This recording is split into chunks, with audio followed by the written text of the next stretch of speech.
Her inheritance was just a chicken. But 8 years later, she earns millions per month. Rebecca held back tears as laughter echoed through the room full of relatives.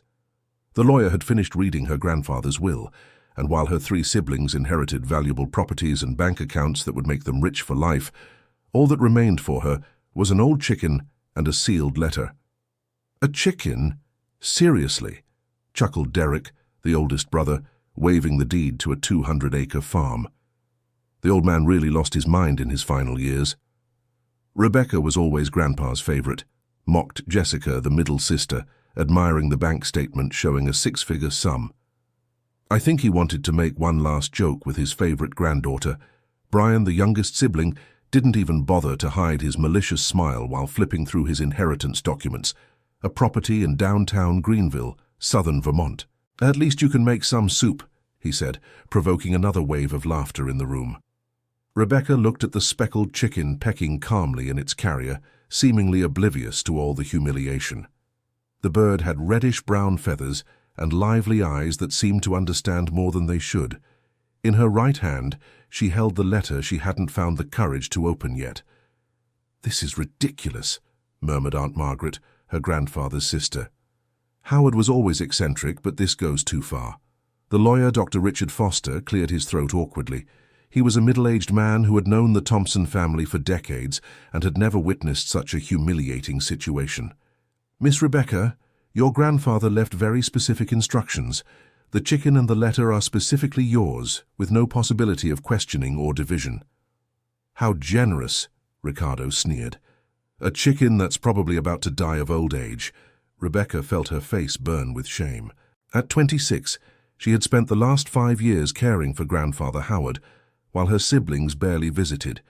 She worked part-time at a clothing store in town to help with his medical expenses, always believing her love and dedication mattered somehow. "You can keep the rotten eggs too," continued Brian, drawing more laughter from the cousins watching the spectacle. That was the last straw. Rebecca stood up abruptly, grabbed the box with the chicken, and stuffed the letter into her brown dress pocket. "You can laugh now," she said with a trembling but firm voice, "but I promise one thing, I'll never set foot in this house again, and I'll never need any of you anymore." "Oh, how dramatic," sighed Jessica. "Rebecca, don't be childish. It's just a weird inheritance. We can help you sell the chicken and—" "I don't want your help with anything." Rebecca cut her off, heading for the door. "Never again." "Rebecca, wait," called Aunt Margaret. "You don't have to leave like this. Your home is here, it always has been." "My home was where my grandfather was," she replied without turning back, "and he's not here anymore." The door of the colonial house where she had grown up closed behind her for the last time. Rebecca walked down the dirt road leading to downtown Greenville, carrying an old brown leather suitcase with her few clothes in one hand and the box with the chicken in the other. The sky was cloudy, threatening rain, and the mountains in the distance seemed as far away as her dreams at that moment. "At least we're in this together, huh, girl?" she murmured to the chicken, which let out a soft cluck as if agreeing. The chicken, which her grandfather always called Henrietta, seemed strangely calm for a bird that had just been transported amid so much commotion. Rebecca remembered how her grandfather spoke of the bird with special affection, but never understood why. It was just one of old Howard's many eccentricities. Arriving at the central square of Greenville, Rebecca sat on a bench near the church to think about what she would do. She didn't have much money saved, just enough for a few days at a hotel. Her job at the store barely paid enough for her basic needs, let alone to start life over from scratch. That's when she remembered the letter.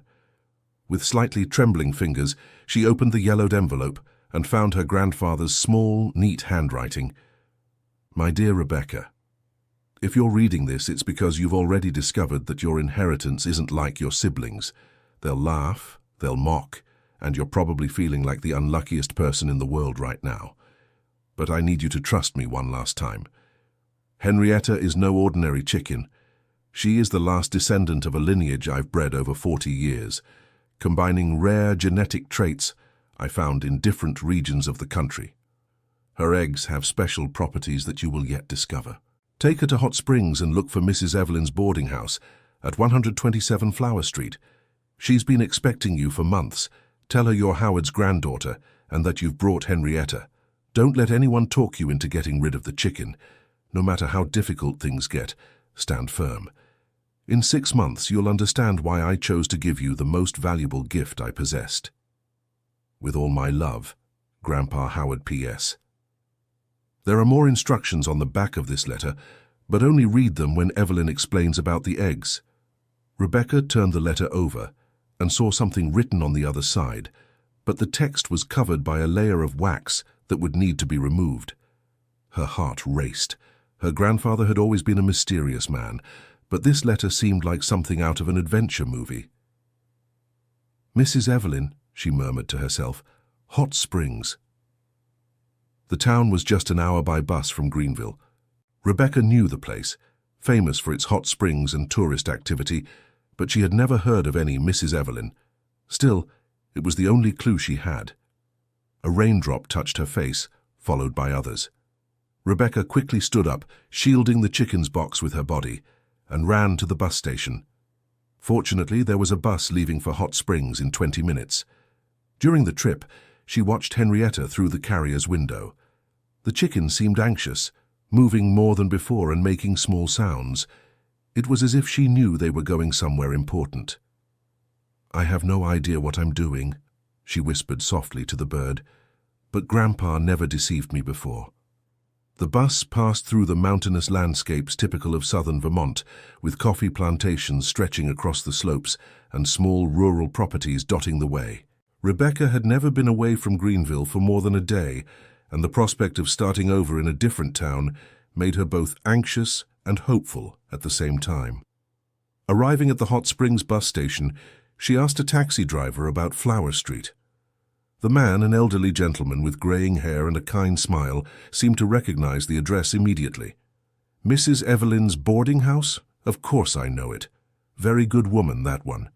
For years, she's been taking in people who arrive with unique situations." "Unique?" asked Rebecca, curious. "Ah, you'll understand when you get there," replied the taxi driver with a mysterious smile. "Mrs. Evelyn has a special way of helping people who need a new chance in life." Dear listener, if you're enjoying the story, please take a moment to like and especially subscribe to the channel. It really helps us who are just starting out. Now continuing. Flower Street was a quiet road, lined with well-preserved old houses and flower gardens. Number 127 was a 2-story house, painted light yellow with white trim, exuding a welcoming charm. A discreet sign on the door read, "Fresh Start Boarding House, Mrs. Evelyn Proprietor." Rebecca took a deep breath and rang the bell. A few seconds later, the door opened to reveal a woman about 65 years old, with graying hair pulled into a low bun and kind brown eyes that seemed to see right into people's souls. "You must be Rebecca," the woman said before she could even introduce herself. "Your grandfather Howard told me a lot about you. I'm Evelyn Harrison." "You knew my grandfather?" asked Rebecca, surprised. "I knew him very well," Mrs. Evelyn replied with a warm smile. "He came here every month for the last 2 years, preparing everything for your arrival. Come in, child, you and Henrietta must be tired from the trip." Rebecca felt immense relief. Finally, someone who seemed to understand the strange situation she was in. Mrs. Evelyn guided her through a hallway decorated with plants and old photographs to a cozy living room. "Sit here," she indicated a soft armchair. "I'll make us some tea while you settle down. Henrietta can roam free here in the living room. She knows the house." "She knows the house?" Rebecca wondered. "Your grandfather brought her here several times over the last few months," Mrs. Evelyn explained, already heading to the kitchen. "He was preparing her for the move." Rebecca opened the crate, and Henrietta walked out with familiarity across the room, heading straight to a small corner near the window where there was a little pen and feeder. The hen settled in as if that had always been her spot. "This is very strange," Rebecca murmured to herself. "What's strange, dear?" asked Mrs. Evelyn, returning with a tray of tea and homemade cookies. "All of this. My grandfather planned this whole situation. You already knew I was coming. Henrietta acts like she knows this place. I feel like I'm living something that was thought out in the smallest details." Mrs. Evelyn poured the tea into delicate porcelain cups and settled into the armchair opposite Rebecca. "Your grandfather Howard was a very intelligent man who loved you more than anything in this world," she said affectionately. "He knew your siblings wouldn't value the important things in life, so he chose you to continue a very special work." "What work?" "Raising chickens with unique characteristics," explained Mrs. Evelyn. "Your grandfather dedicated 40 years of his life to developing special breeds. Henrietta is the result of decades of careful selection and planned crossbreeding." "But she looks like an ordinary chicken." "She appears to be, but she isn't," Mrs. Evelyn smiled. "Tomorrow morning you'll understand why. For today, you need to rest. I've prepared the back room for you, and everything you need is already there." Rebecca felt like she was in a dream. Just hours ago, she was being humiliated at the will reading, and now she discovered that her grandfather had carefully planned every step of the situation. It was both unsettling and comforting at the same time. "Mrs. Evelyn, may I ask how you met my grandfather?" "That's a long story, dear," the woman replied, with a nostalgic gleam in her eyes. "Your grandfather and I were friends for over 30 years. We met when I was still married and lived on a farm near Greenville. My husband raised cattle, and your grandfather would show up from time to buy some animals." "And how did you become so close?" "My husband passed away 15 years ago," Mrs. Evelyn continued. "I didn't understand anything about business and almost lost the farm. Your grandfather, Howard, helped me sell everything fairly, and then suggested I come to Hot Springs to open this boarding house. He even helped with the initial money." Rebecca drank her tea in silence, processing all the information. Her grandfather had been far more generous and connected with other people than she had imagined. She began to understand that perhaps her inheritance wasn't a cruel joke, but something much deeper. "Did he talk about me?" "Constantly," smiled Mrs. Evelyn. "He said you had the purest heart of all his grandchildren and were the only one who truly cared about him as a person, not as a source of inheritance. Howard was very proud of how you took care of him in his final years." "Then why didn't he leave a clearer explanation? Why all this confusion?" "Because he wanted you to discover for yourself the value of what you were receiving," answered Mrs. Evelyn, rising from her armchair. "And also because he needed to be sure you wouldn't give up at the first difficulty." That night, Rebecca lay in the simple but cozy room Mrs. Evelyn had prepared. The window overlooked a small backyard, where she could see Henrietta resting on a perch specially set up for her. The chicken seemed more relaxed than she had been since morning. Before sleeping, she reread her grandfather's letter once more, paying special attention to the part about the eggs with special properties. What could that mean? And why would she have to wait until the next morning to find out? Sleep came heavily, mixed with dreams where her grandfather appeared smiling and pointing at Henrietta, who in the dream laid golden eggs that shone like little suns. Rebecca woke to the sound of clucking coming from the yard. It was still early. The sun had barely risen, but Henrietta was clearly agitated. She dressed quickly and went downstairs to find Mrs. Evelyn already in the kitchen, preparing coffee. "Good morning, dear. Henrietta is eager for you to see what she prepared during the night." "What did she prepare?" "Go see," smiled Mrs. Evelyn, pointing to the back door. Rebecca went out into the backyard and found Henrietta standing proudly beside a nest where there was an egg that made her stop breathing for a moment. It wasn't golden like in the dream, but it had a much more intense yellow-orange color than any egg she had ever seen. Moreover, it seemed slightly larger than normal. "You can pick it up," encouraged Mrs. Evelyn, who had appeared behind her. "It won't break." Rebecca picked up the egg carefully. It felt heavier and more solid than regular eggs. When she held it up to the sunlight, she could see that the yolk inside had a deep golden color. "This is different," she murmured. "Very different," agreed Mrs. Evelyn. "Now let's prepare it for breakfast. You need to taste it to fully understand." In the kitchen, Mrs. Evelyn cracked the egg into a small frying pan. The yolk was an intense golden yellow, almost orange, and the white had a slightly denser consistency than normal. When it began to fry, the aroma that spread through the kitchen was extraordinary, much richer and more flavorful than any egg Rebecca had ever smelled. "My God," she sighed, "what a delicious smell." "Just wait until you taste it," said Mrs. Evelyn, serving the fried egg on a plate alongside homemade bread and jam. The first bite was a revelation.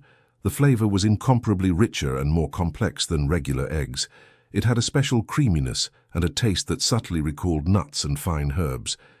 It was as if all the eggs she had eaten in her life were just pale shadows of what an egg could truly be. "This is unbelievable," said Rebecca, eating with genuine pleasure. "I've never tasted anything like it." "Your grandfather managed to create a lineage that produces eggs with unique nutritional and sensory characteristics," explained Mrs. Evelyn. "Besides the taste, they have 3 times more protein than regular eggs, higher concentrations of vitamins and minerals, and a much healthier fat composition." How did he achieve this? 40 years of dedicated work. He studied chickens from different regions of the United States, identified interesting genetic characteristics, and performed selective crossbreeding until he arrived at Henrietta and her direct ancestors. Rebecca finished breakfast with a mixture of astonishment and growing understanding. Her grandfather hadn't left an insignificant inheritance. He had left something potentially revolutionary. "Mrs. Evelyn, how many eggs does Henrietta lay per week?" "Currently about 5. But your grandfather was working to increase productivity without losing quality. He has notes on that." "Notes?" "Yes. He left a complete notebook with instructions on specific feeding, veterinary care, and even plans to expand the flock. It's all stored for you." Rebecca felt her heart race. She began to glimpse possibilities she hadn't considered. If those eggs were really as special as they seemed, they could have significant commercial value. "Can I see those notes?" Mrs. Evelyn took her to a small office at the back of the boarding house, where an old desk held a brown leather notebook, filled with meticulous notes in the familiar handwriting of her grandfather Howard. There were drawings of chicken coops, nutritional tables, productivity charts, and even addresses of specialized suppliers. "He really thought of everything," murmured Rebecca, flipping through the pages. "And there's more," said Mrs. Evelyn, picking up a small wooden box. "He saved some dehydrated egg samples from different generations of the lineage, so you can compare and understand the evolution of the work." "This looks like something a scientist would do," observed Rebecca, impressed with the organization of the material. "Your grandfather was self-taught, but had a brilliant mind for animal genetics," explained Mrs. Evelyn. "He said his mission was to leave something valuable for the world, not just money in a bank account." At that moment, Rebecca fully understood the dimension of the gift she had received. It wasn't just a chicken, but the result of decades of applied scientific work, accumulated knowledge, and a real opportunity to build something meaningful. "What should I do now?" she asked. "First, learn everything you can about caring for Henrietta and producing the special eggs," answered Mrs. Evelyn. "Then, start planning how to turn this into a sustainable source of income." "But I don't know anything about chickens or business." "You will learn," said Mrs. Evelyn with maternal confidence. "Your grandfather left a step-by-step plan, and I will help you with whatever you need. Besides, he already identified some people who might be interested in the special eggs." "What people?" "Chefs, nutritionists, people concerned with healthy eating," listed Mrs. Evelyn. "He even has the contact of some folks from New York who work with gourmet products." Rebecca spent the rest of the morning immersed in her grandfather's notes, discovering a world of knowledge she had never imagined. Howard had documented not only the technical aspects of raising chickens, but also reflections on sustainability, animal quality of life, and social responsibility. "True wealth doesn't come from the amount of money we accumulate, but from the quality of the legacy we leave," was written on one of the last pages of the notebook. "Rebecca, you have the opportunity to create something that will feed people and families for generations. It's not just about profit, it's about contributing to a better world." "He really believed in me," she murmured, moved. "He believed very much," confirmed Mrs. Evelyn, "and I believe too. Now, how about we start planning the first steps?" During the following weeks, Rebecca threw herself headfirst into learning. Mrs. Evelyn, who had absorbed much knowledge from her conversations with Howard, taught her about basic chicken care. They studied together the special feed recipes that gave the eggs their unique characteristics. The mixture included selected grains, specific herbs from the region, and carefully dosed mineral supplements. Howard had discovered that the exact combination of ingredients, along with Henrietta's special genetics, resulted in the extraordinary eggs. "The secret is in the balance," Mrs. Evelyn explained as they prepared the special feed. "Too much of one ingredient and you lose the quality. Too little of another and you don't achieve the desired result."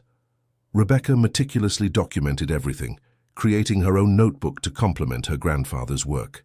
Henrietta responded well to the care and maintained a steady production of 5 eggs per week, each with the special characteristics she now recognized.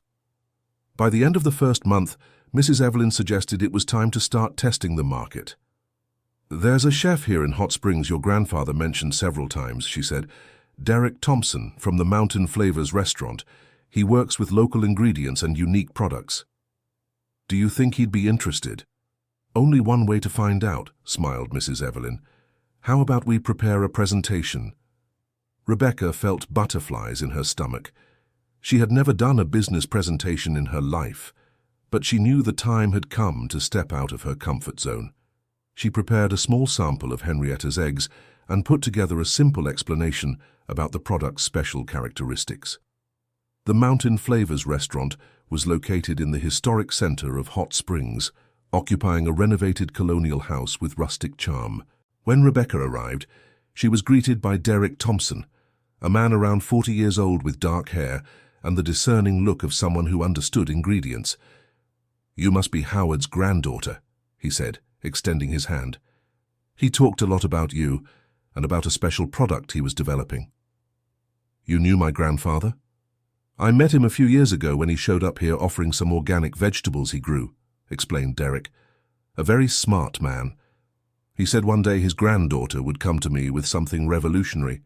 Rebecca briefly told him about her inheritance and presented the special eggs. Derek examined them with professional interest, immediately noticing the different coloration and heavier weight. "May I prepare one for us to taste?" he asked. "Of course," Rebecca replied eagerly. Derek took her to the restaurant kitchen and prepared the egg in various ways, fried, boiled, and scrambled. With each preparation, his interest visibly grew. "This is extraordinary," he said, savoring the scrambled eggs. "The flavor is intense, the texture is perfect, and the color, I've never seen anything like it." "My grandfather worked 40 years to develop this lineage." "And he achieved something unique," Derek confirmed. "May I ask some technical questions?" Derek inquired about the chicken's diet, production frequency, possibility of increasing quantity, and prices. Rebecca answered based on the knowledge she had acquired from studying her grandfather's notes. "How many eggs can you supply per week at the moment?" he asked. 5, replied Rebecca. "It's not much for a restaurant, but enough for us to start a partnership," Derek reflected. "I can create some special dishes using your eggs. Customers who appreciate quality will certainly pay a premium for a unique dining experience." "How much would you pay for each egg?" Derek thought for a few moments, calculating mentally. "Common eggs cost about 50 cents each. For these special eggs, I'd pay $5 each," he said. "It's 10 times more, but the product completely justifies the price." Rebecca felt her heart race. 5 eggs per week at $5 each meant $25 weekly, or $100 monthly. It wasn't much, but it was an encouraging start. "Do we have a deal?" asked Derek. "We do," replied Rebecca, shaking his hand. She left the restaurant with her first confirmed sale and a sense of accomplishment she hadn't felt in months. Finally, her grandfather's inheritance was beginning to show its true potential. Back at the boarding house, she told Mrs. Evelyn everything, who celebrated as if it were a personal victory. "Your grandfather would be very proud," she said, moved. "Now we need to think about how to expand production without losing quality." "What do you mean?" "One hen laying 5 eggs a week will really limit your growth," explained Mrs. Evelyn. "We need to think about breeding." Rebecca remembered seeing notes about breeding in her grandfather's notebook, but she hadn't paid much attention. Now, with real demand emerging, she needed to study the subject seriously. "The problem is that breeding Henrietta's lineage isn't simple," continued Mrs. Evelyn. "Your grandfather tried several times and didn't always manage to maintain the special characteristics in the offspring." "Why?" "Genetics is complicated. Sometimes the chicks inherit the desired traits, sometimes they don't. Your grandfather noted that the success rate was about 60%. That meant that, out of every 10 fertilized eggs from Henrietta, only 6 chicks would develop the special characteristics of the golden eggs. It was a challenge, but not impossible. And how will I know if the chicks inherited the characteristics? Only when they start laying eggs at 5 or 6 months old, explained Mrs. Evelyn. It's an investment of time and resources with no guaranteed return. Rebecca spent the night planning. Even with the uncertainties of breeding, she had to try. Derek's demand was just the beginning. If she got more clients, she would need more hens producing special eggs. The next day, she looked for a veterinarian specializing in poultry. Dr. Stephen Mitchell had a clinic on the outskirts of Hot Springs and mainly served rural properties in the area. When Rebecca explained her project, he was immediately interested. "Special lineage?" he asked. "Can I see the hen?" Rebecca brought Henrietta in for a full checkup. Dr. Stephen examined the bird carefully, assessing her overall health and physical characteristics. "She's in excellent condition," he observed. "She has interesting characteristics I don't see in common hens from the region." "Characteristics like what?" "The bone structure is slightly different, the beak has a specific shape, and the feather pigmentation suggests a distinct genetics," listed the veterinarian. "Your grandfather really achieved something special." "Doctor, can you help with the breeding?" "Yes, I can. I'll need a compatible rooster and special care during the incubation period," explained Dr. Stephen. "Do you have information about the father's lineage?" Rebecca consulted her grandfather's notes and found details about the rooster that had been used in the last crosses. Howard had bought the animal from a breeder in St. Benedict in upstate New York.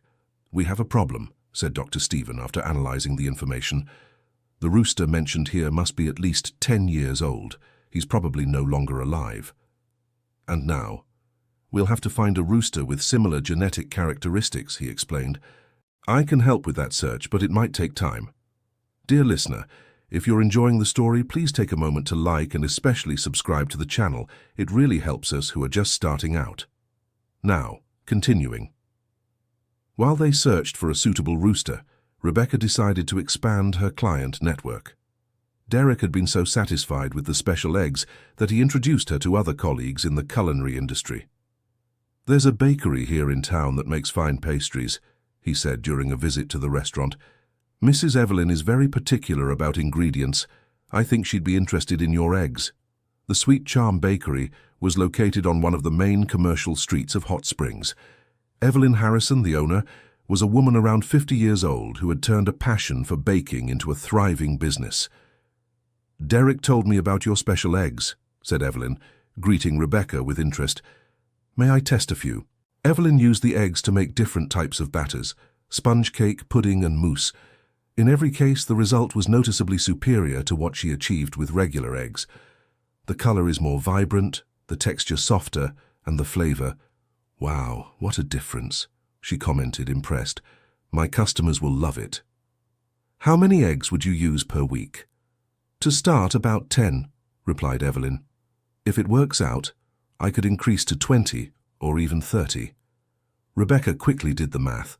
10 eggs at $5 each meant an additional $50 weekly to Derek's 25, $75 a week, $300 a month. It still wasn't enough to fully support herself, but it was growing.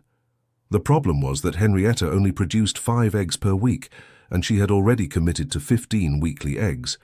She needed to find a solution urgently. "Evelyn, can I start by supplying 5 eggs per week and gradually increase as I manage to expand production?" "Of course," agreed the baker. "The important thing is to maintain consistent quality." That night, Rebecca had a serious conversation with Mrs. Evelyn about the situation. "I have demand for 15 eggs per week, but I only produce 5, she explained. "I need to solve this soon or I'll lose customers." "And the search for a rooster?" "Dr. Stephen is looking but hasn't found anything suitable yet," replied Rebecca, frustrated. "And even if we do, it will be at least 6 months until the chicks start producing." "Your grandfather mentioned something about a reserve," recalled Mrs. Evelyn thoughtfully. "Reserve?" "He kept some frozen fertilized eggs for emergencies," she explained. "They might still be viable." Rebecca urgently consulted her grandfather's notes and found a reference to preserved genetic material stored at a specialized veterinary clinic in Philadelphia. Dr. Edward Collins, Advanced Animal Reproduction, she read aloud. There's even a phone number here. The next day she called the clinic. Dr. Edward remembered Howard perfectly and confirmed that he still had genetic material from the special lineage in stock. Your grandfather was very careful, said the veterinarian over the phone. He left detailed instructions on how to use the material and even paid for 5 years of storage. Can I use this material to reproduce the lineage? Yes, you can. I'll need you to bring the breeding hen here for the artificial insemination procedure. The success rate is good, about 70%. Rebecca arranged the trip to Philadelphia, taking Henrietta in a special transport box. The procedure was successfully performed, and Dr. Edward explained that in 21 days they would know if it had worked. If it works, how many chicks can I expect? She asked. Between 8 and 12, replied the veterinarian. Not all fertilized eggs develop fully. During the waiting period, Rebecca reorganized her priorities. She managed to honor her commitments with Derek and Evelyn by alternating the distribution of the eggs, but she knew she needed a definitive solution soon. That's when she received an unexpected call. An unknown number from New York. Hello, may I speak with Rebecca Thompson? Speaking. My name is Andrew Roberts. I'm a chef at a restaurant in New York. Derek Thompson gave me your contact and told me about your special eggs. I'm very interested in learning about the product. Rebecca nearly dropped the phone. A chef from New York meant a much larger market, but also logistical challenges she hadn't considered. I can explain about the product, she said, trying to stay calm. I'd rather test it personally, Andrew replied. How about I come there this weekend? I'll pay for lodging and meals. I just want to see the product. Of course, Rebecca agreed, not believing what was happening. Andrew Roberts arrived in Hot Springs on a Friday morning, driving an imported car and exuding the typical sophistication of famous restaurant chefs. He was a man of about 35, with well-groomed hair and cared-for hands of someone who worked in high-level gastronomy. So you're the famous granddaughter of Howard, he said, greeting Rebecca. Derek wouldn't stop talking about the revolutionary eggs. Rebecca prepared a full tasting, showing the eggs prepared in different ways and explaining the special characteristics. Andrew tasted each preparation with the attention of an expert, asking technical questions and taking notes. This is truly extraordinary, he said, finishing the tasting. In 20 years of career, I've never tasted eggs with these characteristics. I'm glad you liked them. More than liked, Andrew emphasized. I want to make a serious business proposal. Andrew explained that he ran one of the most reputable restaurants in New York, frequented by people who paid high prices for unique dining experiences. Eggs like Henrietta's could be the differentiator he was looking for. I can pay $10 per egg, he offered, and I'd start with a demand of 50 eggs per week. Rebecca almost choked. 50 eggs per week at $10 each meant $500 weekly, $2,000 monthly. It was more money than she earned in half a year at her previous job. But I need a guarantee of constant supply, Andrew continued. My clients don't accept quality failures or delivery delays. At the moment, I can only produce 5 eggs per week, Rebecca confessed honestly. I understand. But what's your plan to expand? Rebecca explained about the fertilized eggs in development and the expectation of having more chickens producing in a few months. Andrew listened attentively and made some suggestions. I'll make a different proposal, he said. I'll pay $15 per egg during the first 6 months, even if you can only supply 5 per week. In return, you commit to giving me priority when you increase production. $15 per egg, repeated Rebecca, incredulous. It's an investment in the future relationship, Andrew explained. I'd rather guarantee the supply of a unique product than depend on market availability. Rebecca quickly did the math. 5 eggs per week at $15 each meant $75 weekly, $300 monthly. Adding to the contracts she already had, it would reach almost $500 per month with just 5 weekly eggs. We have a deal, she said, extending her hand. Excellent, smiled Andrew, shaking her hand. I'll have my assistant pick up the eggs every Friday. Agreed? After Andrew left, Rebecca sat down with Mrs. Evelyn to process everything that had happened. In 2 weeks, my eggs became worth 15 times more than regular eggs, she said, still in shock. This doesn't seem real. It is real, dear, smiled Mrs. Evelyn. "Your grandfather knew exactly the value of what he was creating.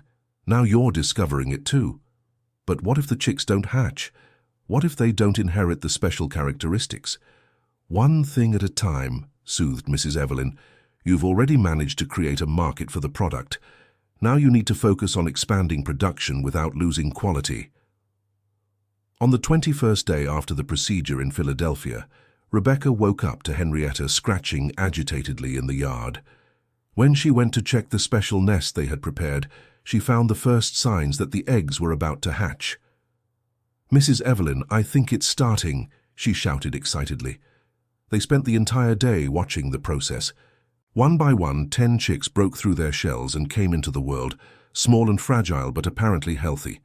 Henrietta welcomed them with maternal pride, gathering them under her wings. "Now we wait to see if they inherited the special traits," said Mrs. Evelyn. "How long?" 5 to 6 months, she replied. "It's going to be a long wait."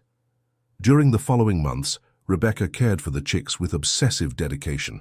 She followed all her grandfather's instructions about special feed, vaccines, and general care. The little ones grew up healthy, developing feathers with colors reminiscent of Henrietta's. Meanwhile, she maintained her commercial contracts with military discipline. Derek, Evelyn, and Andrew received the eggs promptly, always with the exceptional quality they expected. The monthly income was allowing her not only to support herself, but also to invest in growing the business. "I need to think of a name for the product," she told Mrs. Evelyn during the 4th month of caring for the chicks. "What kind of name?" "Something that conveys quality and tradition," Rebecca reflected. "Grandfather Howard's special eggs deserve their own identity." After several attempts, they settled on Golden Eggs Mountain Land, a name that referenced the product's special coloring and the mountainous region where they were produced. "Your grandfather would have liked it," Mrs. Evelyn approved. "He always spoke about the importance of valuing one's origins." By the 5th month, the chicks already looked like young chickens. Some females began showing signs that they would soon start laying eggs. Rebecca lived anxiously, checking the nests several times a day. "Calm down, dear," Mrs. Evelyn advised. "Anxiety won't make the eggs appear any faster." It was on a Tuesday morning that the moment Rebecca had been waiting for finally arrived. She found the first egg laid by one of the young hens. With her heart racing, she carefully picked it up and examined it against the sunlight. The coloring was perfect, the same intense yellow-orange as Henrietta's eggs. The weight and consistency also seemed right. "Mrs. Evelyn, come see," she called out excitedly. They prepared the egg for an official tasting.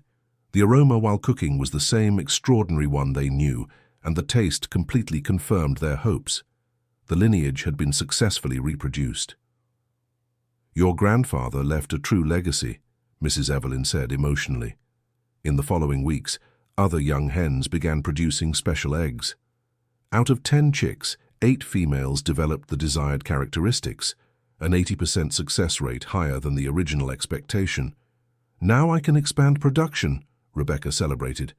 With 8 hens producing an average of 4 eggs per week each, plus Henrietta's 5, she reached a weekly production of 37 eggs. It was enough to meet all current contracts and still have room for new clients. Andrew was delighted when he heard about the increased production. "Can I increase my order to 20 eggs per week?" he asked during a call. "Yes, you can," Rebecca replied confidently. Derek and Evelyn also wanted to increase their orders. The restaurant started using 10 eggs per week, and the bakery 15. Added to Andrew's 20, it came to 45 weekly eggs, almost her entire production. "I think I need to stop accepting new orders for now," she told Mrs. Evelyn. "Why? It's going so well." "Because I want to keep a safety stock," Rebecca explained. "If any hen gets sick or reduces production, I can't leave my clients in the lurch." It was a mature and responsible decision. In just 6 months, she had turned her grandfather's seemingly insignificant inheritance into a business generating a monthly income of over $2,000. But it was when she least expected it that she received a call that would completely change the course of her life. "Hello, may I speak with the person in charge of Golden Eggs Mountain Land?" "That would be me, Rebecca Thompson." I'm Patricia Campbell, editor of True Taste magazine. We heard about your special eggs through chef Andrew Roberts and would like to do a feature on your work. Rebecca nearly dropped the phone. True Taste was one of the country's leading culinary publications, read by professional chefs and cooking enthusiasts across the United States. A feature? She repeated nervously. Exactly. We want to tell the story of creating the special lineage and how you transformed your grandfather's inheritance into a successful business. It's an inspiring story our readers will love. I don't know if I'm ready for that kind of exposure. Don't worry, Patricia reassured her. We'll handle everything with great care and professionalism. Our idea is to show how quality artisanal products can find a place in the culinary market. Rebecca discussed the proposal with Mrs. Evelyn. The older woman, with her life experience, cautioned about the pros and cons of the exposure. It could bring many more customers, she said, but it could also attract unwanted attention. What kind of attention? Competitors trying to copy your product, people trying to uncover your secrets, even interest from big companies that might try to buy or harm your business. It was a valid concern, but Rebecca felt the opportunity was too great to waste. I'll accept, she decided, but carefully, to avoid revealing important information about the creation process. The True Taste magazine team arrived in Hot Springs on a Thursday morning. Patricia Campbell was an experienced journalist, accompanied by a photographer and an assistant. They spent the day documenting Rebecca's work, photographing the chickens, the egg collection process, and culinary preparations. Your story is truly inspiring, Patricia said during the interview. From a humble inheritance to a thriving business in less than a year. Our readers will be moved. I hope they also understand the importance of valuing artisanal products, Rebecca replied. Absolutely. We're living in a time of rediscovering authentic flavors and conscious production. The feature was published 3 weeks later, taking up 6 pages of the magazine with beautiful photos and an emotional text detailing Rebecca's journey. The title was From Coop to Gourmet, How an Unexpected Inheritance Became a Table Revolution. The impact was immediate and overwhelming. The day after publication, Rebecca received dozens of calls from chefs, restaurants, distributors, and even curious individuals interested in the special eggs. I can't answer all the calls, she told Mrs. Evelyn, visibly overwhelmed. Perhaps it's time to think about expanding the business more structurally, the older woman suggested. How so? Look for investors, hire help, expand production in a planned way, explained Mrs. Evelyn. You've created something with the potential to grow much more, but Rebecca wasn't prepared for what came next. Among the many calls she received after the feature, one stood out for its threatening approach. Ms. Rebecca Thompson, said a deep male voice. Yes. My name is Ferdinand Watson. I represent a corporate group interested in your product. We'd like to make a purchase offer. Purchase of what? Your entire operation, he clarified. Chickens, recipes, brand, everything. We're willing to pay $1 million in cash. Rebecca was in shock. $1 million reais was more money than she had ever dreamed of having in her entire life. I need to think. Of course, said Ferdinand. But don't take too long. Offers like this don't stay on the table for long. What does that mean? It means that if you don't accept our offer, other means may be necessary to get what we want, he replied, with a tone that left Rebecca chilled. Are you threatening me? I'm just clarifying the reality of the market, said Ferdinand. Get in touch with me by Friday. The call ended, leaving Rebecca trembling. For the first time since she had inherited Henrietta, she felt real fear. Mrs. Evelyn, I think I'm in trouble, she said, telling her about the threatening call. This kind of thing happens when you have something valuable, the lady replied, worried. Big companies sometimes use unethical methods to get what they want. What should I do? First, don't make any decisions out of fear, advised Mrs. Evelyn. Second, seek legal help to protect yourself. Rebecca spent the night awake, thinking about her options. $1 million reais would solve all her financial problems for the rest of her life, but it would mean abandoning her grandfather's legacy and the work she had built with so much effort. The next morning, she decided to talk to Dr. Richard Foster, the lawyer who had read the will. If anyone could give advice on the legal situation, it would be him. "This kind of pressure is more common than you think," said Dr. Richard after hearing her account. "Large corporate groups often use intimidation to acquire valuable intellectual property at low prices." "1 million Rs isn't a low price." "For what you have, it might be," replied the lawyer. "If your eggs are truly unique in the market, the commercial value could be much higher." Dr. Richard explained that the lineage created by her grandfather, Howard, was protected intellectual property, and that Rebecca had exclusive rights to it. Any attempt to reproduce the product without authorization could be legally challenged. "My suggestion is not to accept the offer," he advised. "At least not without evaluating all the options better. And if they try something against me?" "We'll take preventive measures," said Dr. Richard. "I'll file a formal threat and document the entire situation. If they try anything, they'll have to face legal consequences." Rebecca decided not to accept the offer, but the tension of the following weeks was almost unbearable. She had hired security to stay at the boarding house at night and was constantly alert to any suspicious movement. It was then that she received an unexpected call that completely changed the course of the situation. "Rebecca, this is Derek Thompson." "Hi, Derek. Is everything okay?"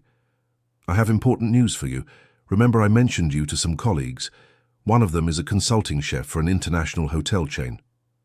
"And?" "He wants to make a partnership proposal. Not a purchase, a partnership," emphasized Derek. "You keep ownership of everything. They offer technical and market support." The proposal was tempting. The hotel chain wanted exclusivity in supply for their restaurants in the United States, offering a 5-year contract with increasing values. They would start by buying 100 eggs per week at $20 each, progressively increasing to 300 eggs weekly by the 5th year. "That means $2,000 weekly in the first year," calculated Rebecca, "and $12,000 weekly in the 5th year," completed Derek. "Not to mention they offer technical support to expand your production sustainably." It was a much more attractive proposal than the outright sale. Rebecca would keep control of the business, but have powerful partners to protect her from threats like Ferdinand Watson's. "When do they want an answer by?" "No rush," replied Derek. "Serious companies don't make threats or pressure for quick decisions." Rebecca spoke at length with Mrs. Evelyn about the new proposal. The growth prospect was attractive but also frightening. "Do you feel prepared to manage a business of this scale?" asked Mrs. Evelyn. "I don't know. It's very different from what I imagined when I opened Grandpa's letter." "Your grandfather left more than a chicken," reflected Mrs. Evelyn. "He left an opportunity to build something big and meaningful. The decision about what to do with this opportunity is yours." Dear listener, if you're enjoying the story, take a moment to like and especially subscribe to the channel. It really helps us who are just starting out, now continuing. While pondering the hotel chain's proposal, Rebecca received an unexpected visit. Derek, her older brother, showed up at the boarding house on a Tuesday morning, driving a car with clear signs of wear. "Hi, Rebecca," he said, embarrassed. "Can we talk?" "What do you want, Derek?" "I know you must hate me after what happened at the reading of the will." "I don't hate you," Rebecca cut in. "I'm just disappointed." Derek seemed different from the arrogant man who had mocked her months before. He was thinner, with deep dark circles and wrinkled clothes that suggested financial difficulties. "Can I explain something?" he asked. Rebecca pointed to a chair on the boarding house porch. Mrs. Evelyn appeared with coffee, greeted Derek politely, and withdrew, giving the siblings privacy. "I lost everything," Derek confessed bluntly. "The farm, the money, everything." "How so?" "I invested all the inheritance in a cattle business that seemed promising. A supposed expert convinced me it would yield 300% in 2 years. Rebecca listened in silence, as her brother told how he had been deceived by a scammer who disappeared with the investment of several people. The farm inherited from their grandfather had to be sold to pay debts, and Derek was working as a salesman in a farm equipment store. "Jessica and Brian also lost everything?" she asked. "Jessica invested in franchises that went bankrupt. Brian spent everything on parties and trips. None of us knew how to value what we received." "And why are you telling me this?" Derek sighed deeply before answering. Because I want to apologize, not for the inheritance, he made a point of clarifying, but for how I treated you. Grandpa was right. You were the only one who really cared about him. Thank you for acknowledging that, said Rebecca sincerely. And also because I want to offer my help, continued Derek. I heard you built something important with Grandpa's inheritance. If you need an honest and dedicated employee, I'm available. Rebecca was surprised. The brother who had always treated her with superiority was offering to work for her. It's not charity, he clarified, as if reading her thoughts. I really need to work, and it would be an honor to help continue Grandpa's legacy. What kind of help could you offer? I understand rural management. I know how to care for animals. I have experience in sales, listed Derek. And most importantly, I've learned to value honest work. Rebecca thought about the hotel chain's proposal. If she accepted, she would really need help managing a much larger production. Having someone from the family involved could be positive. I can think about your proposal, she said. But there would be clear conditions. Of course, I'm willing to start from the bottom and prove my worth. And Jessica and Brian? Have they also changed their opinion about me? Derek hesitated before answering. Jessica is trying to rebuild her life working as a teacher. She acknowledges she was wrong, but still has too much pride to admit it. Brian still blames everyone for his own mistakes. I understand. Rebecca, can I ask you something? What have you built with the chicken? People are saying amazing things about your business. Rebecca briefly explained about the special eggs, the customers she had gained, and the opportunities that were emerging. Derek listened with growing admiration. Unbelievable, he said at the end. Grandpa really left you a treasure. He left work, responsibility, and an opportunity, corrected Rebecca. The treasure was built with effort and dedication. You're right, agreed Derek, and I was a fool for not seeing it before. Rebecca decided to give her brother a chance, but set a 3-month trial period. Derek would start by helping with the care of the chickens and organizing deliveries, proving his willingness to work. One important condition, she said, no trying to influence my decisions or question my methods. You're here to help, not to boss around.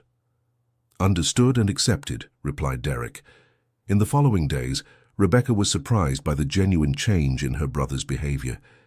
Derek arrived early, took care of the chickens with attention and affection, organized deliveries efficiently, and never questioned her decisions. He really has changed, commented Mrs. Evelyn. Sometimes, losses teach more than gains. With Derek's help, Rebecca felt more confident accepting the hotel chain's proposal. She signed an initial contract to supply 100 eggs weekly, with clauses for progressive growth and technical support for production expansion. The first challenge was increasing the flock of special chickens. With guidance from the hotel chain's experts, Rebecca started a more ambitious breeding program using advanced artificial incubation and genetic selection techniques. We're going to need bigger facilities, said Derek during a planning meeting. The chickens we have won't meet the demand. I've already thought of that, replied Rebecca. I found a small rural property nearby that's for sale. The property was 15 minutes by car from Hot Springs, had 5 acres, and a simple house that could be renovated. Most importantly were the existing poultry facilities, which would only need adaptations. How much is it? Asked Derek. 150,000 reais, replied Rebecca. With the hotel chain contract, I can finance it. It's a good investment, he approved. Good location, adequate size for future expansion. The purchase of the property marked a new phase for the business. Rebecca moved all the chickens to the new facilities and began implementing a more professional production system. Derek showed useful knowledge about farm management and became a valuable partner in the company's growth. 3 months after the move, production had increased to 80 eggs weekly. 20 chickens from the new generation were consistently producing eggs with the special characteristics of the original lineage. We're on the right track, said Rebecca, reviewing the production numbers. And there's still room for a lot more growth, added Derek. That's when they received an unexpected visit. A luxury car stopped at the property's entrance and outstepped the same Ferdinand Watson who had made the threatening proposal months before. "Ms. Rebecca," he greeted, feigning cordiality. "I came to see how business is going." "What do you want?" asked Rebecca directly. "My offer still stands. In fact, I can improve it. $2 million for the entire operation." "I've already said I'm not interested in selling." Ferdinand looked around, observing the expanded facilities and the chickens in the pasture. "I see you've invested heavily," he commented. "It would be a shame to lose all this." "Is that a threat?" asked Derek, positioning himself beside his sister. "It's an observation about the risks of the business," replied Ferdinand with a fake smile. "Accidents happen, animal diseases are unpredictable, regulations can change." "I think you'd better leave," said Rebecca, controlling her anger. "I'll leave," agreed Ferdinand. "But remember, there are always consequences when you refuse a generous offer." After he left, Rebecca immediately called Dr. Richard Foster to report the new intimidation. "I'll document everything," said the lawyer, "and I suggest you seek more serious protection for the property." "What kind of protection?" "Security system, cameras, maybe even night surveillance," he explained. "People like this Ferdinand don't usually give up easily." Rebecca invested in a complete security system for the property. Cameras, sensors, alarms, and an outsourced surveillance service. It was a high cost, but necessary to protect everything she had built. "We're turning into a fortress," joked Derek, watching the camera installation.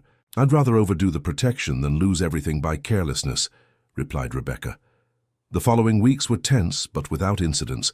Production kept growing, contracts were being fulfilled on time, and new interested clients kept appearing. That's when they received a call from the magazine True Taste with an intriguing proposal.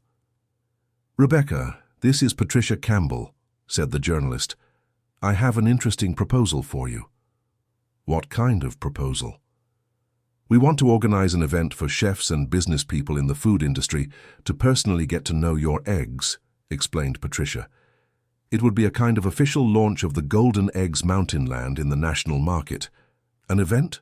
repeated Rebecca nervously. "Exactly. An exclusive gathering in New York with a tasting prepared by renowned chefs and a presentation of your story. It's a unique networking opportunity." The proposal was tempting, but also risky. Exposing herself publicly could attract even more unwanted attention from people like Ferdinand Watson. "Can I think about it?" "Of course," replied Patricia. "But it would be in 3 weeks. I need to confirm soon to organize everything." Rebecca talked with Derek and Mrs. Evelyn about the proposal. "It's a big opportunity," said Derek, "but also a risk." "What's your opinion, Mrs. Evelyn?" "I think you've reached a point where you can no longer hide," replied the wise lady. "Your product is too good to be restricted to a small market." "And the security issue?" "Bring security to the event," suggested Derek, "and be strategic about what information you share." Rebecca decided to accept the proposal, but with precautions. She hired a personal security guard to accompany her to the event and prepared a presentation that highlighted the product's benefits without revealing secrets about the lineage. The event took place at a luxury hotel in New York, gathering about 50 professionals from the food industry. Famous chefs, restaurant owners, distributors, and specialized journalists attended the presentation. "It's an honor to be here," began Rebecca, nervous but determined. "My grandfather dedicated 40 years to creating something special, and I have the privilege of continuing his legacy. The tasting was an absolute success. The chefs prepared different dishes using the special eggs, and the audience's reaction was enthusiastic. Many approached Rebecca after the presentation with business proposals. "I want to represent your eggs throughout the south of the country," said a distributor from Boston. "I have clients in the Northeast who would pay any price for products like this," offered another business person. "I can create a complete line of desserts using only your eggs," proposed a famous confectioner. In one night, Rebecca received proposals that could multiply her business tenfold, but she also attracted dangerous attention. During the cocktail party, she noticed a man persistently watching her from across the hall. When she turned to speak with someone and looked again, he had disappeared. "Did you see that man in the gray suit who was observing me?" she asked the security guard. "Yes, I did. He left when he noticed I was paying attention to him," the professional replied. Do you think it's a problem? It could be. We'll stay alert. The return to Hot Springs was uneventful, but Rebecca couldn't shake the feeling of being watched during the event. Her suspicions were confirmed 2 days later when she received a threatening call. Congratulations on your presentation in New York, said an unfamiliar voice. Who is this? Someone impressed with your potential, the man answered, but also someone concerned about your stubbornness in rejecting generous offers. Ferdinand Watson. Let's say I represent the same interests, the voice said, and I have one final proposal, $3 million for the entire operation, or more drastic measures will be necessary. I won't sell, Rebecca replied firmly. Then prepare for the consequences. The call ended, leaving Rebecca truly afraid for the first time. $3 million was an impressive amount, but it would mean abandoning everything she had built and her grandfather's legacy. They're increasing the pressure, she told Derek, reporting the call.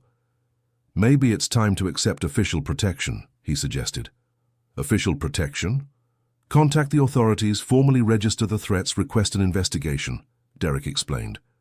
Dr. Richard Foster supported the idea and helped them file a formal complaint. The investigation revealed that Ferdinand Watson represented a business group with a history of questionable practices to acquire valuable intellectual property. They've done this to other small producers, the officer in charge of the case explained. They use intimidation to force sales at low prices. And what can I do to protect myself? Maintain enhanced security and don't give in to the threats, the officer replied. We're investigating and will soon have evidence to take action against them. While awaiting the investigation results, Rebecca decided to accelerate business expansion. If she had something valuable enough to attract threats, she needed to make it too big to be easily attacked. She accepted several business proposals from the New York event, establishing supply contracts for different regions of the country. Within 6 months, her eggs were being sold in restaurants across 15 U.S. states. We now produce 300 eggs per week, Derek reported during a monthly meeting, and we still have unmet demand. It's time to consider the next expansion, Rebecca said. The next phase involved creating a distribution center and partnerships with other small rural producers. Rebecca wanted to teach the special breeding technique to rural families in the region, creating a supplier network that would strengthen the entire community. It's a risky idea, Derek warned. If you teach the breeding secrets, you could lose exclusivity. My grandfather didn't create this to be one person's monopoly, Rebecca responded. He wanted it to benefit as many people as possible. The decision to share knowledge with other local producers was revolutionary. Rebecca created a rigorous certification program, teaching breeding techniques in exchange for exclusive marketing rights and profit sharing. Within a year, 12 rural families in the region were producing special eggs under the Golden Eggs Mountain Land brand. The collective production reached 1,000 eggs weekly, and the generated income directly benefited 48 people. You've started a movement, Mrs. Evelyn observed, admiring the initiative's growth. I've created what my grandfather dreamed of, Rebecca corrected, a way to use his knowledge to improve other people's lives. The success of the cooperative project attracted national attention. Documentaries were made, rural development awards were granted, and Rebecca became a reference in social entrepreneurship. But the growth also brought new challenges. Large food industry companies began making offers to buy the brand and the production process. Some offers reached 10 million reais.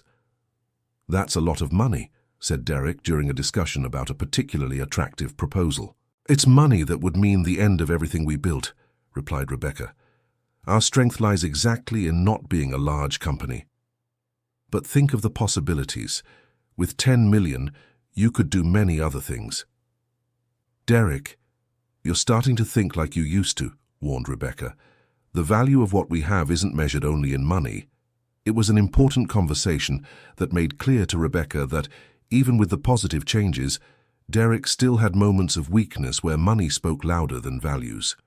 I'm sorry, he said, genuinely remorseful. Sometimes I still think like the greedy man I was. What's important is to recognize and correct it, forgave Rebecca. We all have moments of weakness. The issue of the buyout offers was resolved unexpectedly when Ferdinand Watson and his group were arrested for extortion and threats against small business owners.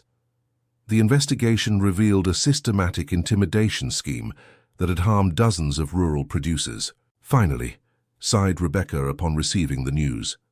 "Now I can focus on growing without fear." With the threat neutralized, the business grew even more rapidly. The producers' cooperative expanded to other regions of Vermont, always maintaining the strict quality standards and community development values. 3 years after the humiliation at the will reading, Rebecca was running a production network that generated a monthly income exceeding 100,000 Rs. More important than the money, she had created jobs for over 100 families and become a symbol of how conscious entrepreneurship can transform communities. "Your grandfather would be proud," said Mrs. Evelyn during a visit to the main property, now transformed into a research and training center. "I hope so," replied Rebecca, observing the new facilities where the special lineage continued to be improved. "I'm sure he would. He once told me that the greatest legacy he could leave wasn't money, but the opportunity for you to discover your own potential." Jessica, the middle sister, appeared unexpectedly on a Thursday afternoon. She was different, more humble, dressed simply and carrying a document folder. "Can I talk with you?" she asked without the arrogance of the past. "Of course," replied Rebecca, curious. "I came to apologize and make a proposal," said Jessica directly. "What kind of proposal?" "I know you're expanding to other regions and need someone to handle the educational part of the project," she explained. "I'm a teacher. I have experience in adult training, and I want to help with what you've created." Rebecca was surprised. Jessica had always been the proudest of the siblings, and seeing her acknowledge mistakes and offer help was unexpected. "What made you change your mind?" "Seeing what you managed to build," replied Jessica honestly. "While my brothers and I lost everything through greed and irresponsibility, you transformed the worst inheritance into the greatest opportunity." "And Brian? Has he changed his opinion too?" Jessica shook her head negatively. "Brian still blames everyone for his own mistakes. He says Grandpa was unfair, that you got lucky, that we were deceived. He hasn't learned anything." "That's a shame." "But I have learned," emphasized Jessica. "I learned that values like hard work, dedication, and generosity are worth more than easy money." Rebecca decided to give her sister a chance, but under the same conditions she had set for Derek. Jessica would start on a trial basis, proving her change through actions, not just words. "One thing needs to be clear," said Rebecca. "If you join the team, it will be as an employee, not a partner. Strategic decisions remain mine." "I completely accept," agreed Jessica. "I just want the opportunity to be part of something positive." Jessica adapted well to the work environment and demonstrated valuable skills in creating educational materials and training for new producers. Her experience as a teacher helped systematize technical knowledge in a more accessible way. "She really has changed," commented Derek after a few weeks working with his sister. "We can all change when we recognize our mistakes," replied Rebecca. "The hard part is having the humility to admit we were wrong." 6 months later, the cooperative had grown to 80 producer families spread across 5 states. Jessica coordinated a continuing education program that ensured the maintenance of quality standards in all units. The project gained international recognition when a delegation of Japanese businessmen interested in rural sustainability visited the cooperative. They were impressed with the community development model based on refined traditional knowledge. "You've created something unique," said the delegation leader through an interpreter. "In Japan, we have a similar concept, but we've never seen such a successful application. The secret is in respecting people and local knowledge," explained Rebecca. "Technology without humanity creates nothing lasting." The Japanese visit resulted in an export contract that opened international markets for the special eggs. It was growth that Rebecca had never imagined possible, but it happened naturally and sustainably. "We're exporting to 3 countries," reported Derek during an annual cooperative meeting. "And maintaining all the values we established from the start," added Jessica. "That's what makes me most proud," said Rebecca. We've grown without losing the soul of the project. The international success brought even larger buyout offers for the company. A multinational offered $50 million for the global rights to the brand and production process. $50 million, Rebecca, said Derek, visibly impressed. That's money for several generations. And it would mean the end of the cooperative, the end of the values, the end of everything we built, she replied. I'm not interested. But think of the good we could do with that money. We're doing good now the right way, Rebecca cut in. Money isn't the only way to measure positive impact. The conversation happened in the presence of Jessica and Mrs. Evelyn and served to reinforce the project's core values. Rebecca realized that, even changed, her siblings still had moments where money clouded their judgment. We need to create a formal values statement, she said. Something that ensures the cooperative maintains its principles even if I'm no longer here. The values statement was developed collectively, involving representatives from all producer families. It established that the cooperative could never be sold to large corporations, that technical knowledge should always be shared, and that the well-being of rural communities came above profit. Now we have protection against our own greed, joked Mrs. Evelyn during the statement signing ceremony. And assurance that Grandpa Howard's legacy will continue forever, added Rebecca. On a Sunday afternoon, 5 years after receiving Henrietta as an inheritance, Rebecca was walking through the main property, observing the hundreds of chickens that descended from the original lineage. The chicken that had been a source of humiliation was now the matriarch of a revolution in specialized poultry farming. How do you feel? Asked Mrs. Evelyn, joining her on the walk. Grateful, Rebecca replied simply. Grateful that Grandpa believed in me, when I didn't even believe in myself. And what do you see for the future? Much more growth, but always keeping our values, said Rebecca. I want the cooperative to become a global model for sustainable rural development. Do you think you can do it? Absolutely. We have the right foundation, genuine knowledge, committed people, and a clear purpose. That evening, Rebecca sat on the porch of the house she had built on the property, rereading for the last time the letter her grandfather had left. The instructions on the back, finally revealed months before, contained even more ambitious plans for expanding the lineage. Rebecca, the last note said, I hope that when you read this, you have already understood that the true inheritance was not in the chicken, but in the opportunity to discover that you are capable of extraordinary things. Use this knowledge to do good, always. A tear rolled down Rebecca's face. 5 years later, she finally fully understood the wisdom behind the seemingly cruel inheritance. Her grandfather hadn't left a chicken.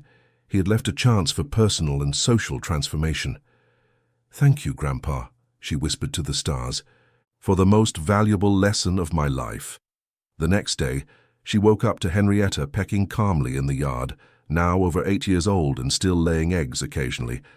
The chicken had become a living symbol of perseverance and the wisdom of not judging the value of things by their appearance. We both changed the world, didn't we, girl? Said Rebecca, stroking the bird's feathers. Henrietta let out a low cluck that seemed to agree, and Rebecca smiled, knowing that the greatest adventure of their lives was just beginning. Brian appeared unexpectedly on a Tuesday morning, driving an old car and looking unkempt. Unlike the other siblings, he hadn't sought out Rebecca during all these years of success. Can I talk to you? He asked awkwardly. Of course, Brian, replied Rebecca, curious to know what brought him there. I didn't come to ask for a job or forgiveness, he said straight out. I came to admit that I was wrong about everything. What made you change your mind? Seeing my children in need because I was irresponsible, admitted Brian, his voice choked. My ex-wife won't let me see them properly. I'm staying at a friend's place and working as a bricklayer to get by. Rebecca listened in silence. Brian seemed genuinely remorseful, but also too bitter to be easily forgiven. And what do you want from me? Nothing, he replied, surprising her. I just wanted you to know that I recognize the value of what you've built. Grandpa chose right. You were the only one who deserved the true inheritance. Brian, let me finish, he requested. I spent years blaming everyone for my mistakes. I blamed you, I blamed Grandpa, I blamed fate, but the truth is, I wasted every opportunity I had. It's not too late to start over. Maybe not, sighed Brian, but you don't owe me anything. I'm the one who owes you an apology for being a greedy fool. I accept your apology, said Rebecca sincerely. Thank you. And you can be proud of what you've done. You turned an old chicken into something that changed the lives of hundreds of families. It's amazing. After Brian left, Rebecca became thoughtful. The visit had been brief, but important. It showed that even very stubborn people can eventually recognize the truth. How do you feel? Asked Mrs. Evelyn, who had witnessed the conversation. Relieved, replied Rebecca. Now all the siblings have acknowledged their mistakes. This closes an important cycle. And what comes next? Now it's time to think about the next generation, said Rebecca, with a special sparkle in her eyes. Rebecca had met Dr. Philip Augustus Bennett, a veterinarian specialized in animal genetics, during a conference on rural sustainability. They had grown close professionally first, then personally, and had been dating for 2 years. Are you thinking about children? Asked Mrs. Evelyn, picking up on the tone of the conversation. I'm thinking about leaving a legacy that goes beyond the cooperative, explained Rebecca. Grandpa left knowledge. I want to leave knowledge and values, but also people prepared to continue the work. Does Philip share that vision? Completely. He wants to create a research institute for animal genetics applied to rural development, something that combines science and social responsibility. The idea for the institute was ambitious. It would be a center for research, teaching, and rural outreach that would refine techniques like those developed by Grandpa Howard, but applied to other species and regions. Imagine the impact we could have, said Rebecca to Philip during a romantic dinner. Special chickens in Vermont, special goats in the Northeast, special fish in the Everglades, each region developing unique products based on scientific knowledge and local tradition, added Philip. It's a project for decades. Exactly, something our children and grandchildren can continue. The institute began to take shape when the cooperative completed 5 years. The accumulated profits allowed investments in research, and partnerships with universities facilitated technical development. We'll start small, planned Philip. A basic laboratory, specialized library, and experimental area to test new breeds. And scholarship programs for rural youth to study applied genetics, added Rebecca. The Institute's first building was inaugurated in a ceremony that brought together producers from the cooperative, local authorities, and researchers from various universities. Rebecca gave an emotional speech, recalling the humble chicken that had become a symbol of hope. My grandfather believed that knowledge is the only wealth that multiplies when shared, she said. This institute is our commitment to share knowledge forever. The institute began with 3 research lines: improving the special chicken breed, developing breeds adapted to other climates, and creating more efficient breeding methods. In 2 years, the first results appeared. A chicken breed adapted to the semi-arid climate of the Northeast was developed, producing eggs with nutritional characteristics even better than the originals. It's unbelievable, said Dr. Stephen, the veterinarian who had helped Rebecca from the start. We achieved eggs with 40% more protein and half the cholesterol. And the chickens adapted perfectly to the heat, added Philip. They could revolutionize northeastern poultry farming. The technology was immediately offered to rural cooperatives in the Northeast, following the same community development model used in Vermont. In 6 months, 15 cooperatives were producing special eggs adapted to the semi-arid climate. Now we have real national impact, celebrated Jessica, who had become the national coordinator of the educational program. And we're just getting started, replied Rebecca. The Institute's success attracted international attention. Rural development organizations from Africa and Asia sent delegations to learn about the United States model. They wanted to adapt the techniques to their own contexts. You've created a replicable methodology to combat rural poverty, said the representative of an African NGO.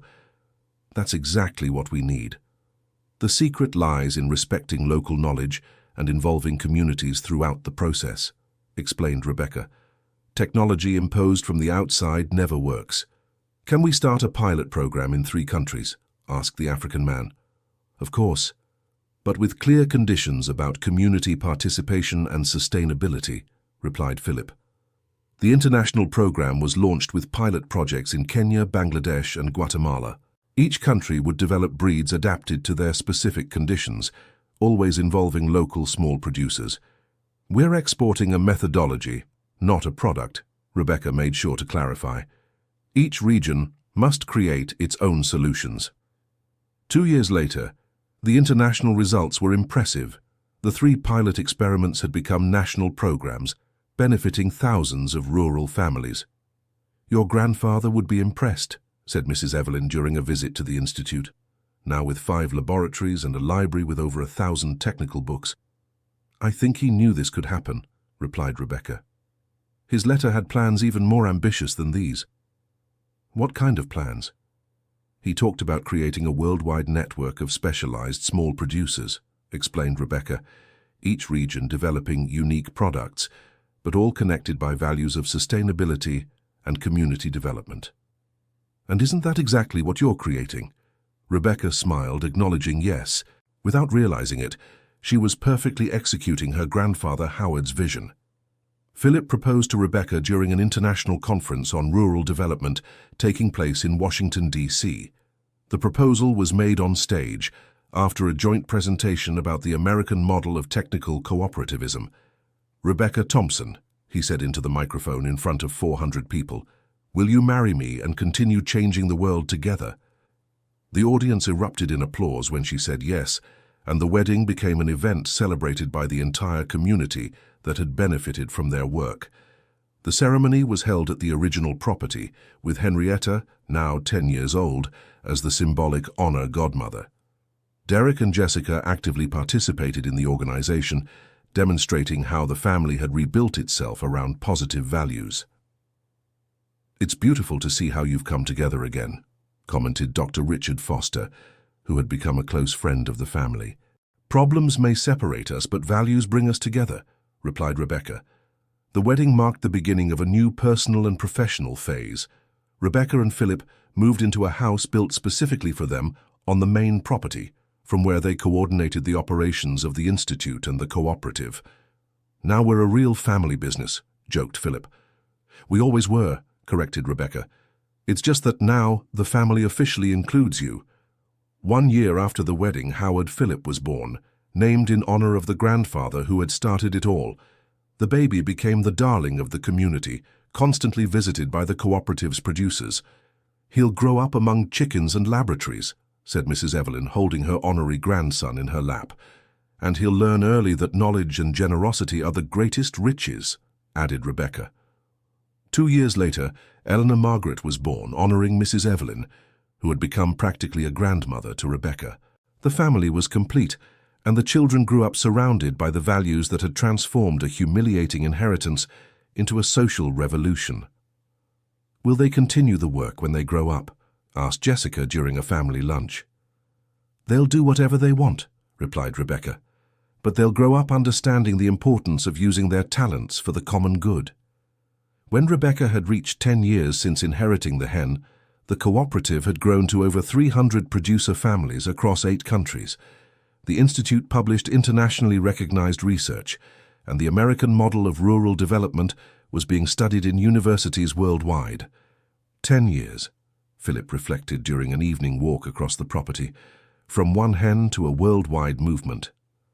From humiliation to life purpose, corrected Rebecca. Do you regret anything? Not a thing, she replied without hesitation. Every hardship, every threat, every difficult decision was necessary to get here. And your siblings, do you still keep in touch with Brian? He shows up from time to time. He's still rebuilding his life, but at least he acknowledges his mistakes. Derek and Jessica became key players in the project. What if someone offered $100 million to buy everything today? Rebecca laughed at the question. I'd ask if they'd lost their mind. This is priceless because it doesn't belong just to us. It belongs to all the families who depend on the cooperative. The next morning, Rebecca found Henrietta standing majestically in the yard, watching the hundreds of descendants pecking in the pastures. The original hen, now 11 years old, had become almost a living legend. Thank you, girl, said Rebecca, stroking the bird's feathers. for teaching me that true value isn't measured by appearance." Henrietta let out a soft cluck, as if in agreement, and returned to observing her legacy spread across the green fields of Vermont.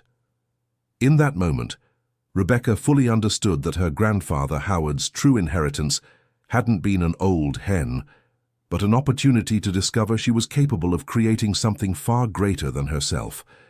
And as she watched her children playing among the chickens, her siblings working together harmoniously, the Institute's facilities researching solutions for global agriculture, and the reports showing thousands of families benefiting from the project, she knew she had completely honored the trust her grandfather had placed in her. The hen she received as a humiliating inheritance had transformed into a worldwide symbol of how knowledge, perseverance, and generosity can create lasting positive impact. And this transformation was just the beginning of a legacy that would continue for generations. End of story. Now tell us what you thought of this incredible story of overcoming and determination. Do you believe Rebecca made the right decisions by rejecting the million-dollar offers? Leave your honest opinion in the comments and tell us where you're watching from. If this story moved you as much as it moved us to tell it, don't forget to leave your like and subscribe to the channel so you don't miss other inspiring stories like this one.